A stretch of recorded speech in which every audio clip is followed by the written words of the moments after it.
നമസ്കാരം, കൊട്ടാരക്കര മീഡിയയിലേക്ക് സ്വാഗതം. പ്രധാന വാർത്തകൾ.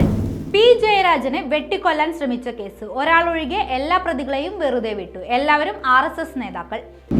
സിദ്ധാർത്ഥിന്റെ മരണം ഡീൻ ഉൾപ്പെടെ അധ്യാപകരെ പ്രതികളാക്കണം. ഇതുവരെ കാണാത്ത സമരമുണ്ടാക്കുമെന്ന് VD സതീശൻ. സബ്സിഡി ഇനത്തിൽ കിട്ടാനുള്ളത് കോടികൾ. കർഷകരുമായുള്ള മുഖ്യമന്ത്രിയുടെ മുഖാമുഖത്തിന് 33 ലക്ഷം. ഗവർണർ അയച്ച 7 ബില്ലിൽ രാഷ്ട്രപതി ഒപ്പിട്ടത് 1 മാത്രം. 3 തള്ളി. ബാക്കിയുള്ളതിൽ തീരുമാനമായില്ല. വാർത്തകൾ വിശദമായി. പി ജയരാജനെ വെട്ടിക്കൊലപ്പെടുത്താൻ ശ്രമിച്ച കേസിൽ ഒരാളൊഴികെ മറ്റെല്ലാ പ്രതികളെയും വെറുതെ വിട്ടു. 2ാം പ്രതി ചുരുക്കേടത്ത് പ്രശാന്ത് ഒഴികെയുള്ള 8 പ്രതികളെയാണ് ഹൈക്കോടതി വെറുതെ വിട്ടത്. പ്രതികളെല്ലാം RSS നേതാക്കൾ. പ്രതികളും സർക്കാരും സമർപ്പിച്ച അപ്പീൽ പരിഗണിച്ചാണ് ഹൈക്കോടതി ഉത്തരവ്.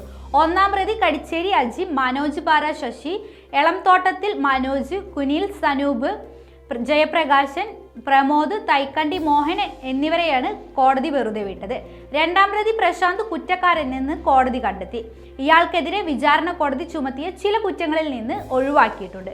വധശ്രമത്തിനടക്കം പ്രതികൾക്കെതിരായി ശക്തമായ തെളിവുകൾ ഹാജരാക്കാൻ പ്രോസിക്യൂഷൻ ആയില്ലെന്ന് കോടതി നിരീക്ഷിച്ചു.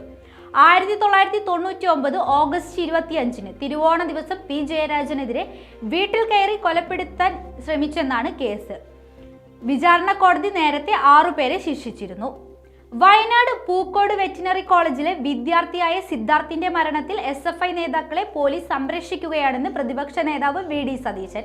അറസ്റ്റ് ചെയ്യാതെ SFI നേതാക്കൾക്ക് ജാമ്യം കിട്ടുന്നതിനുള്ള സൗകര്യം ഒരുക്കി കൊടുക്കുകയാണ് പോലീസ്. കേട്ടുകേൾവിയില്ലാത്ത രീതിയിൽ 100 കണക്കിന് കുട്ടികളുടെ മുന്നിൽ വിവസ്ത്രനാക്കി ബെൽറ്റും കമ്പിവടിയും ഉപയോഗിച്ചാണ് സിദ്ധാർത്ഥിനെ തല്ലിക്കൊന്നതെന്നും അദ്ദേഹം ആരോപിച്ചു. TP ചന്ദ്രശേഖരനെ ക്രൂരമായി വെട്ടിക്കൊലപ്പെടുത്താൻ ഗൂഢാലോചന നടത്തിയ CPM നേതാക്കൾ വളർത്തിയെടുക്കുന്ന SFI ഏറ്റവും വലിയ ക്രിമിനലുകളായി മാറിക്കൊണ്ടിരിക്കുകയാണ്. TPയുടെ തലച്ചോറ് തെങ്ങിൻ പൂക്കുല പോലെ ചിതറിക്കുമെന്ന് CPM പറഞ്ഞപ്പോൾ ചാലക്കുടിയിലെ SIയെ പേപ്പട്ടിയെ പോലെ വഴിയിലിട്ട് തല്ലുമെന്നാണ് SFI നേതാക്കൾ പറഞ്ഞത്. ക്യാമ്പസുകളിലെ ക്രിമിനൽ സംഘമായി SFI മാറി. സിദ്ധാർത്ഥിന് സംഭവിച്ചത് താങ്കളുടെ മക്കൾക്കും പറ്റുമോ എന്ന ഭീതിയിലാണ് കേരളത്തിലെ രക്ഷിതാക്കൾ. എന്നിട്ടും പ്രതികൾക്കെതിരെ ദുർബലമായാണ് പോലീസ് പ്രതികരിക്കുന്നത്. ഇവിടെ ആർക്കാണ് നീതി കിട്ടുന്നതെന്നും VD സതീശൻ ചോദിച്ചു. കുറ്റവാളികൾക്കെതിരെ കർശന നടപടി എടുത്തില്ലെങ്കിൽ കേരളം കാണാത്ത സമരപരിപാടികൾ ഉണ്ടാകുമെന്ന് അദ്ദേഹം പറഞ്ഞു. മുഖ്യമന്ത്രിയുടെ കാർഷിക മേഖലയിലെ മുഖാമുഖം പരിപാടിക്ക് 33 ലക്ഷം അനുവദിച്ച സർക്കാർ കർഷകർക്ക് പല സബ്സിഡി ഇനങ്ങളിൽ കോടിക്കണക്കിന് രൂപ കുടിശ്ശികയുള്ളപ്പോഴാണ് മുഖാമുഖത്തിന് തുക അനുവദിക്കുന്നത്. അടുത്ത മാസം 2 ആലപ്പുഴയിലാണ് പരിപാടി. സബ്സിഡി കുടിശ്ശിക നിലനിൽക്കെ പരിപാടിക്കായി ലക്ഷങ്ങൾ ചിലവഴിച്ചത് വലിയ തോതിൽ വിമർശനങ്ങൾക്ക് വഴിവെച്ചിരിക്കുകയാണ്. ഹോർട്ടികോർപ്പിന് പച്ചക്കറി വിറ്റ വകയിൽ നൽകാനുള്ളത് കോടികൾ. പമ്പിംഗ് സബ്സിഡി, വിളനാശ നഷ്ടപരിഹാരം എന്നീ ഇനങ്ങളിലും ഉള്ളത് കോടികളുടെ കുടിശ്ശികയാണ്. ഇതിനിടെയാണ് കാർഷിക മേഖലയിലെ മുഖാമുഖത്തിനുള്ള 33 ലക്ഷം അനുവദിക്കൽ തീരുമാനം വരുന്നത്. നവകേരള സദസ്സിന്റെ തുടർച്ചയായ പരിപാടിക്കിടെയാണ് ചെലവ്.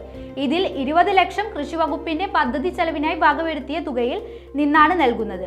ബാക്കി വകുപ്പിന് കീഴിൽ ലാഭത്തിൽ പ്രവർത്തിക്കുന്ന സ്ഥാപനങ്ങളിൽ നിന്നും പൊതുമേഖലാ ബാങ്കുകളിൽ നിന്നും സ്പോൺസർഷിപ്പായി കണ്ടെത്താനാണ് ഉത്തരവും. മുഖാമുഖത്തിനൊപ്പം പ്രദർശനവും സംഘടിപ്പിക്കുന്നുണ്ട്. സംസ്ഥാന നിയമസഭ പാസാക്കി ഗവർണർ രാഷ്ട്രപതിക്ക് അയച്ച 7 ബില്ലുകളിൽ 1 മാത്രം അംഗീകാരം. ചാൻസലർ ബില്ലടക്കം 3 ബില്ലുകൾക്ക് രാഷ്ട്രപതി അനുമതി നൽകിയില്ല. മറ്റു 3 ബില്ലുകൾ രാഷ്ട്രപതിയുടെ പരിഗണനയിലാണ്.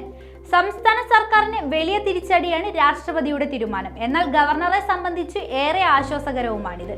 ലോകായുക്ത ബില്ലിൽ മാത്രമാണ് രാഷ്ട്രപതി ഒപ്പിട്ടത്. ചാൻസലർ സ്ഥാനത്ത് നിന്ന് ഗവർണറെ നീക്കാനുള്ള ബില്ലിനും സർവകലാശാല നിയമ ഭേദഗതി ബില്ലിനും വൈസ് ചാൻസലർമാരെ നിർണയിക്കുന്ന സെർച്ച് കമ്മിറ്റിയിൽ ഗവർണറുടെ അധികാരം കുറയ്ക്കാനുള്ള ബില്ലിനും രാഷ്ട്രപതി അനുമതി നൽകിയില്ല. ഈ 3 ബില്ലുകളും രാഷ്ട്രപതിയുടെ ഓഫീസ് തിരിച്ചയച്ചു. മറ്റ് 3 ബില്ലുകൾ രാഷ്ട്രപതിയുടെ പരിഗണനയിലാണെന്ന് രാഷ്ട്രപതി ഭവന്റെ വാർത്താക്കുറിപ്പിൽ വ്യക്തമാക്കിയിട്ടുണ്ട്. അതേസമയം ബില്ലുകൾക്ക് അംഗീകാരം നൽകാതിരിക്കാനുള്ള അധികാരം രാഷ്ട്രപതിക്കുണ്ടെന്ന് കേന്ദ്ര സർക്കാർ വൃത്തങ്ങൾ പറയുന്നു. രാഷ്ട്രപതി തടഞ്ഞ ബില്ലുകൾ നടപ്പിലാക്കില്ലെന്നും ബില്ലുകൾക്ക് അംഗീകാരം നൽകാത്ത രാഷ്ട്രപതിയുടെ നടപടി റദ്ദാക്കുന്നതിന് തുല്യമാണെന്നാണ് വിശദീകരണം.